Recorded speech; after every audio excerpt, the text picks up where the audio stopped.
Welcome to my first video. आज मैं आपको एआई एजेंट के फंडामेंटल समझाने वाला हूँ। इस वीडियो में हम समझेंगे लैंगचेन, एमसीपी, लैंग्राफ, रैग। मुझे इन कॉन्सेप्ट को समझने के लिए मल्टीपल वीडियोस देखने पड़े थे। मेरी कोशिश ये रहेगी कि आप इस वीडियो में ही ये सारे टॉपिक समझ लें और कोशिश ये रहेगी कि आप सिंपल से सिंपल भाषा में ये चीज समझ जाएं। आइए सबसे पहले समझते हैं एलएलएम और एआई एजेंट में क्या डिफरेंस होता है। जैसा कि आप स्क्रीन पे देख पा रहे हो, एलएलएम को एक टास्क मिला है, सेम टास्क एआई एजेंट को भी मिला है, वो है रीशेड्यूल मीटिंग का। तो जब आप एलएलएम को बोलते हो कि मीटिंग रीशेड्यूल कर दे, तो क्या करेगा कि आपको एक सब्जेक्ट लाइन बता दे, ईमेल में क्या लिखना है ये बता देगा। तो आपने एक टेक्स्ट में इनपुट दिया और टेक्स्ट में आउटपुट दिया, ये है एलएलएम का काम, लार्ज लैंग्वेज मॉडल का काम। लेकिन उसी जगह आप एआई एजेंट को बोलते हो कि रीशेड्यूल माय मीटिंग, तो एआई एजेंट क्या करेगा, वो आपके ईमेल को एक्सेस करेगा, आपका कैलेंडर देखेगा और फिर ईमेल लिख देगा और मीटिंग सेट भी कर देगा। चलो थोड़ा और समझते हैं कि ये लार्ज लैंग्वेज मॉडल बनते कैसे हैं, काम कैसे करते हैं। सबसे पहले इन लार्ज लैंग्वेज मॉडल को ट्रेन किया जाता है बहुत सारी बुक्स, वेबसाइट, इंसाइक्लोपीडिया, कोडिंग के डेटा पे। जो ये बड़ी बड़ी कंपनी थे उनके पास बहुत लार्ज डेटा है कस्टमर का, इसलिए वो एलएलएम बना पा रहे हैं। जैसे ओपन एआई ने चैट जीपीटी बनाया, गूगल ने जेमिनी बनाया और XAI ने ग्रोक बनाया, क्योंकि इनके पास बहुत ज्यादा कस्टमर का डेटा है। तो होपफुली आपको एलएलएम थोड़ा और डीपर लेवल पे समझ आया होगा। अब एलएलएम की भी कुछ लिमिटेशंस है। उसके पास आपकी कंपनी का डेटा नहीं जहाँ पे आप काम कर रहे हो, उसके पास लेटेस्ट इन्फॉर्मेशन नहीं है। लार्ज लैंग्वेज मॉडल है चैट जीपीटी, ओपन एआई ने बनाया है, उसको तो नहीं पता कि जोमेटो की रिफंड पॉलिसी क्या है, तो उसको जोमेटो की इंटरनल डेटा से कनेक्ट करना पड़ेगा ये जवाब देने के लिए। कनेक्ट करने को, ये इन्फॉर्मेशन पास करने को हम बोलते हैं कॉन्टेक्स्ट विंडो या शॉर्ट टर्म मेमोरी। तो यहाँ तक तो आपने समझ लिया कि एलएलएम को प्रॉब्लम सॉल्व करने के लिए आपकी ऑर्गेनाइजेशन का डेटा चाहिए, मेमोरी चाहिए, लेकिन वो मिलेगी कहाँ से। अज्यूमिंग कि आपकी ऑर्गेनाइजेशन का डेटा किसी वेब पेज पे पड़ा है या किसी पीडीएफ में पड़ा है, तो आपको इस डेटा को इस तरीके से स्टोर करना है कि एलएलएम उसको बहुत ही फास्ट समझ ले। और ये जो एलएलएम होते हैं, इनके लिए नंबर्स को समझना थोड़ा सा आसान होता है compare to text. For an example, holiday, vacation में बड़ी चीज़ क्या है, कंपेयर करना मुश्किल है, राइट। ये दोनों रिलेटेबल कैसे हैं ये प्रूव करना मुश्किल है, लेकिन मैं इनको नंबर में लिख दूँ, जैसे हॉलीडे का नंबर है 86 और वेकेशन का नंबर है 87, तो आपको पता है कि दोनों नंबर पास पास है, मतलब इन दोनों में कोई रिलेशन है। तो वैसे ही एम्बेडिंग क्या करता है, टेक्स्ट को नंबर में कन्वर्ट करता है। क्यों कन्वर्ट करता है, क्योंकि सिमिलर टेक्स्ट की पोजीशन साथ साथ करी जा सकती है। यही है एम्बेडिंग। जैसे आप चार्ट पे देख पा रहे हो, लिखा हुआ है कि I love this phone, how to crack AI job interview, best pizza in New York है। तो ये जो सारी चीज़ें अलग अलग जगह पड़ी हुई हैं, क्योंकि इनका मीनिंग अलग अलग है। जैसे यहाँ पे लिखा होता है how to crack AI job interview and how to crack an ML job interview, तो ये दोनों पॉइंट पास पास होते हैं, ठीक है। तो पहला स्टेप है, जो भी आपकी ऑर्गेनाइजेशन का डेटा है उसको एम्बेड करना पड़ेगा नंबर्स में।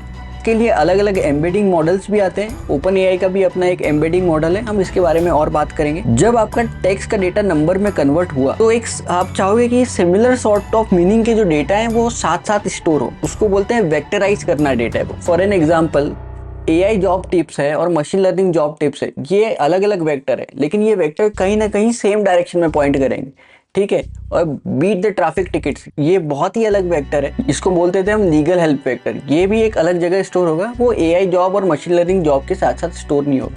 तो वेक्टर डीबी में क्या होता है कि सिमिलर सॉर्ट ऑफ मीनिंग को साथ में स्टोर किया जाता है, ठीक है। ये क्या करता है, इंफॉर्मेशन रिट्रीव करने में बहुत ही ज़्यादा हेल्प करता है। वेक्टर डीबी के ऊपर बहुत सारी चीज़ें करी जा सकती हैं, चैट की मेमोरी बिल्ड करी जाती है। तो अब आपने दो चीज़ें सीख ली, टेक्स्ट को एम्बेड करना, अपने डेटा को एम्बेड करना और नंबर में बदलना, और सिमिलर सॉर्ट ऑफ चीज़ों को साथ में स्टोर करना वेक्टराइज डीबी का काम है। नेक्स्ट टॉपिक पे आते हैं, वो है प्रॉम्प्ट इंजीनियरिंग। ये मैंने 2-3 साल पहले सुना था कि प्रॉम्प्ट इंजीनियर को बहुत सैलरी मिल रही है, $200,000 $300,000। ये प्रॉम्प्ट इंजीनियरिंग होता क्या है? प्रॉम्प्ट होता है आपके सवाल पूछने का तरीका लार्ज लैंग्वेज मॉडल को। एआई को आप सवाल कैसे पूछते हो, चैट जीपीटी को आप सवाल कैसे पूछते हो। एआई को क्वेश्चन पूछने के, एआई को स्पेसिफिक टास्क देने के एक तरीका होता है जीरो शॉट प्रॉम्प्टिंग, जिसमें आपने एक ही शॉट में सारी इन्फॉर्मेशन पास कर दी है और वो बहुत ही मिनिमल शॉर्ट ऑफ इन्फॉर्मेशन। जैसे कि एग्जाम्पल है, summarize this article in 3 bullet points, ठीक है। ये हो गया जीरो शॉट प्रॉम्प्टिंग का तरीका। दूसरा तरीका है फ्यू शॉट प्रॉम्प्टिंग, जिसमें एक एग्जाम्पल स्क्रीन पे दिखा हुआ है कि आई लव दिस प्रोडक्ट, तो ये पॉजिटिव है, टेरिबल प्रोडक्ट, तो ये नेगेटिव है। तो अब आपको एक नेक्स्ट सेंटेंस मिलेगा, तो वो पॉजिटिव या नेगेटिव गेस करना है। ये हो गया फ्यू शॉट्स, मतलब एक या दो एग्जाम्पल के माध्यम से आपको समझाया गया है कि LLM को करना क्या है। तीसरा है चेन ऑफ थॉट प्रॉम्प्टिंग, मतलब वो जैसे वो आपको जवाब देगा, आप उसको फिर से सवाल पूछोगे, आप फिर से एक नई स्टेप दोगे। ये चेन ऑफ थॉट प्रॉम्प्टिंग है, स्टेप बाय स्टेप आप बताते हो। एक इंस्ट्रक्शन बेस्ड प्रॉम्प्टिंग है, तो आप रूल सेट कर दोगे कि किसी की प्रोफाइल ऐसी है तभी इसको प्रोडक्ट देना, किस प्रोफाइल वाले को आपको नेक्स्ट रिवॉर्ड देने चाहिए। ये सारी चीज़ें आपको एक रूल बेस्ड प्रॉम्प्टिंग का तरीका है। रोल बेस्ड प्रॉम्प्टिंग भी होता है, जैसे आप LLM को एक टास्क दे दिया कि आप सॉफ्टवेयर इंजीनियर हो, जाओ ये प्रॉब्लम सॉल्व करो। और फाइनल तरीका होता है स्ट्रक्चर प्रॉम्प्टिंग, जिसमें आपने बोल दिया कि मेरा ये प्रॉब्लम है, उसको तो जेसन में या PDF में आउटपुट देना। ये हो गया स्ट्रक्चर वे ऑफ प्रॉम्प्टिंग। ये प्रॉम्प्टिंग ज़रूरी क्यों है? क्योंकि आप जैसा सवाल पूछोगे आपको वैसा जवाब मिलेगा। कम डिटेल में आप किसी एम्प्लॉय को काम दे दोगे तो वो कचरा काम करके लेगा, लेकिन आपने उसको बहुत detail they the, step by step problem solve करने का तरीका दे दिया, तो वो आपको शायद ज़्यादा अच्छा जवाब दे दे।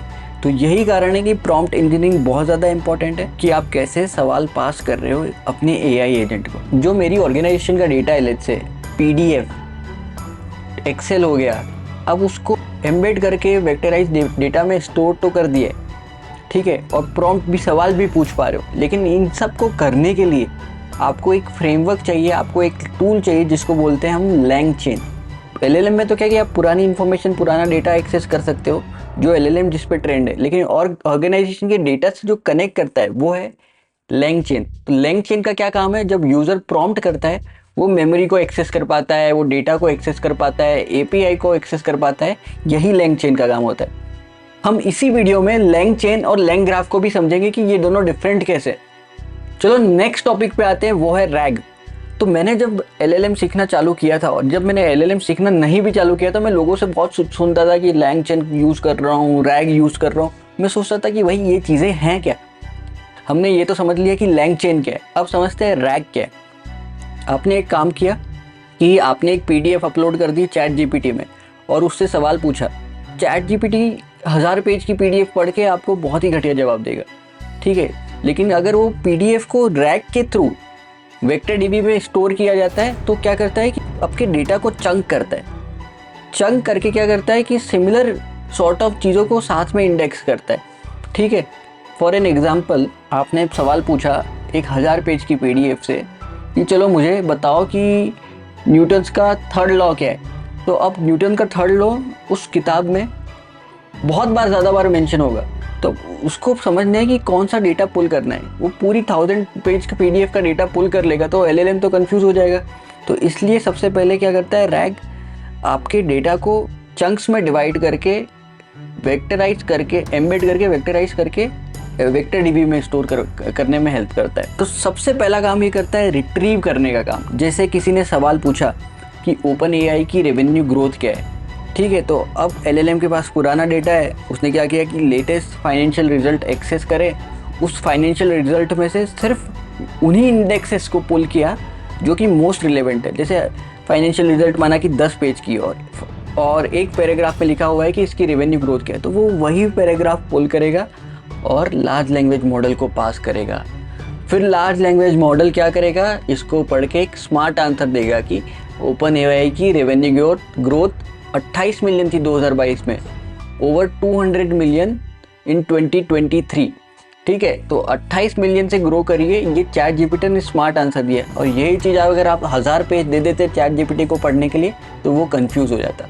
तो अब RAG का नाम RAG क्यों है? फर्स्ट स्टेप ये करता है, रिट्रीव करता है मोस्ट रिलेवेंट इन्फॉर्मेशन को फिर ये पुल करने के बाद क्या करता है कि आपके क्वेश्चन के साथ जोड़ के लार्ज लैंग्वेज मॉडल को पास कर देता है। उसको बोलते हैं ऑग्यूमेंट करना। और थर्ड चीज़ क्या है कि जब लार्ज लैंग्वेज मॉडल जनरेट कर रहा है आंसर, उसको बोलते हैं जनरेशन, इसलिए इसका नाम है रिट्रीवल ऑग्यूमेंटेड जनरेशन। हम एक और एग्जांपल से समझेंगे कि RAG क्या है। डरो मत, आपकी कंपनी का लीव पॉलिसी का डेटा है, वर्क फ्रॉम होम टूल्स हैं, ड्रेस कोड है, ये जो सारा डेटा है, ये सारा डेटा वेक्टर में स्टोर होना है, ठीक है। तो RAG क्या करता है कि इंजेक्शन पाइपलाइन बनाता है डेटा को चंक करके। देखो इसने कैसे चंक किया है, लीव पॉलिसी को अलग चंक कर दिया है PDF में से, वर्क फ्रॉम होम को अलग से चंक कर दिया, ड्रेस कोड को अलग चंक कर दिया, और बहुत ही इंपॉर्टेंटली ये सारे चंक जो है ना, ये साथ में आपस में एक दूसरे को ओवरलैप कर रहे हैं, क्योंकि क्या है कि शायद ये कुछ चीज़ें आपस में जुड़ी हो सकती हैं। एम्बेडिंग मॉडल यूज़ किया और उसको स्टोर कर दिया वेक्टर डीबी में। ठीक है, तो चंकिंग का क्या पर्पज़ होता है, वो नॉलेज को प्रिपेयर करता है वेक्टर डीबी में स्टोर करने के लिए। जब मैं आपको सही में एक पीडीएफ पढ़ के बताऊंगा तो आपको समझ में आएगा कि चंकिंग का पर्पज़ क्या है। फॉर एन एग्जांपल कि आपके पीडीएफ में एक पेज के अंदर 100 वर्ड्स है, लेकिन उसमें टेबल भी है, और आप एक साथ 500 वर्ड पढ़ रहे हो या एक साथ 300 वर्ड पढ़ रहे हो, तो ऐसा हो सकता है कि वो टेबल डिवाइड हो जाए, आधी टेबल एक चंक में जाए, आधी टेबल दूसरी चंक में जाए। तो इन्फॉर्मेशन पासिंग जो है वो बहुत अच्छे से नहीं होता है। तो इट्स वेरी इंपॉर्टेंट कि रैग में आप कितने चंक्स यूज़ कर रहे हो किसी पीडीएफ को रीड करने के लिए, आपको ये चंक्स एडजस्ट भी करने हो सकते हैं। तो ये सारे टॉपिक्स आपके लिए ज़्यादा नहीं हो जाए तो let me revise it for you.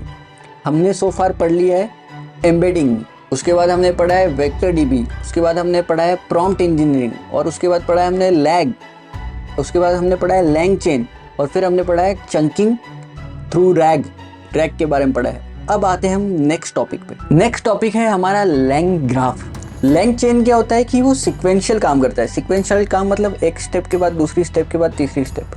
वो एलएलएम से 2 क्वेरी सेम पॉइंट पे एक साथ चेक नहीं कर सकता। शायद आपको ऐसा कोई काम पड़ जाए कि इसमें एलएलएम के साथ 2 क्वेरी एक साथ करनी हो। फॉर एन एग्जाम्पल, आपको एक क्वेरी आई है, I want a refund for my order, it has arrived damage.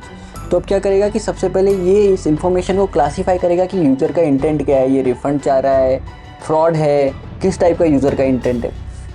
फिर एलएलएम क्या करेगा कि ये इन्फॉर्मेशन की, इस ऑर्डर की इन्फॉर्मेशन पुल करेगा एपीआई से। फिर इन्फॉर्मेशन पुल करने के बाद ये आपकी कंपनी के इंटरनल डेटा में रैग के थ्रू आपकी रिफंड पॉलिसी की डेटा पुल करेगा। उसके बाद क्या करेगा कि ये डिसाइड कर सकता है कि मैं तुरंत रिफंड दे दूं या फॉलोअप क्वेश्चन पूछूं। ठीक है, ये फॉलोअप क्वेश्चन पूछेगा। फिर क्या करेगा, वो फाइनल स्टेप्स डिसाइड करेगा कि भाई क्या करना चाहिए। कस्टमर के रिस्पॉन्स के बेसिस पे आप क्या उससे दोबारा ईमेल भी मांग सकते हो अगर पॉलिसी पढ़ने के बाद, राइट। लेकिन ये लैंग चेन नहीं कर पाएगा, ये लैंग ग्राफ करेगा, क्योंकि वो मल्टीपल स्टेप्स पैरेलली रन कर सकता है। पॉलिसी पढ़ने के बाद वो तुरंत कस्टमर से रिस्पॉन्स भी मांग सकता है। ठीक है, तो ये फाइनल रिस्पॉन्स डिसाइड करके ह्यूमन को दे सकता है या खुद भी डिसाइड कर सकता है। ठीक है, तो लैंग ग्राफ क्या है कि 2 एलएलएम एक्शन एक साथ रन कर सकता है। इसको सिक्वेंशियली इन्फॉर्मेशन रन करने की ज़रूरत नहीं। जैसे कस्टमर की क्वेरी आई तो साथ ही साथ कस्टमर को भी क्लासीफाई कर रहा है और पॉलिसी भी एक साथ पढ़ रहा है, ऐसा हो सकता है। तो लैंग चेन में एक के बाद एक स्टेप होती है, लैंग ग्राफ में मल्टीपल स्टेप्स एक साथ हो सकती है। हम दूसरे एग्जाम्पल समझते हैं कि टेक्निकली लैंग चेन क्या है। तो उसमें 2 फंडे होते हैं, एक है नोड्स, दूसरा है एजेस। तो उसके पास नोड्स क्या होता है, वो एक नोड एक छोटा वर्क फ्लो हो गया। ठीक है, तो हमने आगे वाले एग्जाम्पल में देखा था पॉलिसी रिट्रीव करना, ऑर्डर फेच करना, रिफंड देना, ये अलग अलग वर्क फ्लो। लेकिन कौन सा वर्क फ्लो कब कॉल करना ये डिसाइड होता है एजेस से। ठीक है, ये डिसाइड कैसे होता है, एजेस से। तो नोड्स क्या है, एक छोटा एक खुद में आपस में एक वर्क फ्लो है, और एज क्या करता है कि कौन सी स्टेप पे नेक्स्ट जाना वो डिसाइड करता है। जैसे यूजर ने रिफंड मांग लिया तो डिसाइड करना कि उसको रिफंड देना या डिसाइड करना कि हमको कस्टमर से दोबारा इन्फॉर्मेशन मांगनी चाहिए, वो होगा एजेस से। और ये जो यूज़र की इन्फॉर्मेशन पे काम करना है वो हो रहा है किसी एक स्पेसिफिक नोड के थ्रू। तो हमने लैंग ग्राफ भी समझ लिया। लैंग ग्राफ क्या होता है, लैंग चेन से नहीं हो पा रहा था तो हमने क्या किया, लैंग ग्राफ यूज़ किया। उसमें मल्टीपल स्टेप एक साथ एग्जीक्यूट करी जा सकती हैं, वो भी नोड्स एंड एजेस के साथ। एज क्या करता है, राउट करता है। नोड क्या करता है, अपने खुद में ही एक वर्क फ्लो है। अब भाई हम आ गए हैं लास्ट टॉपिक पे, वो है MCP, मॉडल कॉन्टेक्स्ट प्रोटोकॉल। ये नए तरीके का API होता है। मॉडल कॉन्टेक्स्ट प्रोटोकॉल क्या करता है, ये इंफॉर्मेशन पुल करने में मदद करता है, लेकिन ये कॉन्टेक्स्ट के अकॉर्डिंग इंफॉर्मेशन पुल करता है। फॉर एन एग्जाम्पल, आपको किसी के साथ मीटिंग सेट करनी है। पुराने टाइम में क्या होता था कि उसकी एक फिक्स API होती थी। एक API होगी कि कैलेंडर को, आपके कैलेंडर को पुल करेगा, फिर आपकी इन्फॉर्मेशन दिखेगा, सामने वाले की कैलेंडर को पुल करेगा, उसकी अवेलेबिलिटी देखेगा। उसके लिए भी फिक्स API, फिक्स राउट, ये सारे रहते थे। कैलेंडर पढ़ने के लिए, ईमेल सेंड करने के लिए एक फिक्स API रहता था और वो बहुत ही रिजिड रहता था। लेकिन जब आप मॉडल कॉन्टेक्स्ट प्रोटोकॉल यूज़ करते हो, वो एक ही स्टेप में आपके कैलेंडर को पढ़ लेता है, ईमेल पढ़ लेता है, सामने वाले के कैलेंडर की विजिबिलिटी देख लेता है। ये सारी चीज़ें एक ही कॉन्टेक्स्ट में हो जाती है। ये मॉडल खुद डिसाइड कर लेता है, आपको ऐसे रिजिड फिक्स API लिखने की ज़रूरत नहीं है। और इसको सिंपल भाषा में समझाऊँ, आपने LLM को कोई काम दिया तो वो काम करने के लिए उसको external information like payment gateway use करना है, ऑर्डर करना है कुछ, तो उसके लिए आपको फिक्स कोडिंग लाइन लिखने की पड़ती थी। लेकिन MCP के साथ आपको फिक्स ऐसी लाइन लिखनी नहीं पड़ती, वो मॉडल खुद डिसाइड कर लेता है कि मुझे कौन से रास्ते पे जाना है, उसके लिए क्या क्या एक्सेस करना पड़ेगा। यही होता है मॉडल कॉन्टेक्स्ट प्रोटोकॉल। हम नेक्स्ट वीडियोस में इन सारे टॉपिक पे डीप में समझेंगे। हम नेक्स्ट वीडियो में एक PDF को रीड करेंगे और ये सारे टेक्निकल टर्म्स यूज़ करेंगे। इसके अंदर model context protocol, LangChain, RAG, VectorDB, embedding के लिए मॉडल्स, ये सारी चीज़ें हम अपने नेक्स्ट एग्जाम्पल में यूज़ करेंगे। तो बने रहिए। If you like my video please subscribe and comment, और आपको ये बोरिंग लगा तो please comment on this video कि ये बोरिंग था। मैं इसको इम्प्रूव करने की कोशिश करूँगा। Thank you for staying and watching. I hope this was helpful.